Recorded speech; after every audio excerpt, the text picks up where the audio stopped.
пустой разъезд, и здесь есть водопропускные сооружения, и оттуда она идет сюда. Основная вот Талапнер, Гроза вот отсюда. Те годы как она была в Грозе? В прошлые года, да, у нас вот этот искусственный воловка, она нас спасает. В прошлом году чуть-чуть уровень поднимался, мы контролируем. Сейчас резкое потепление, уже снега не осталось. В селе в самом не осталось снега. Вывозили снег? Вывозили снег. 3 села. 3 дачных массива, которые тоже находятся в Маршруты вывезли, маршруты сейчас все обеспечены, уже дороги сухие. Ну, я не думаю, что у нас теперь много придет воды с полей. В воскресенье ребята на Ниве Бронте проехали, говорят, скопления есть небольшие? Ну, это будет, она небольшим залпом будет приходить.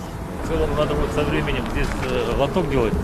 Она же постоянно останется протекаемая. Сколько протяженность у нас? Протяженных 2, километров, наверное, 3 будет. Около 3, да? Он через все село проходит с выходом на речку. Водопропускные трубы поставили, большие, специально поменяли. Готовимся к ремонту дорог.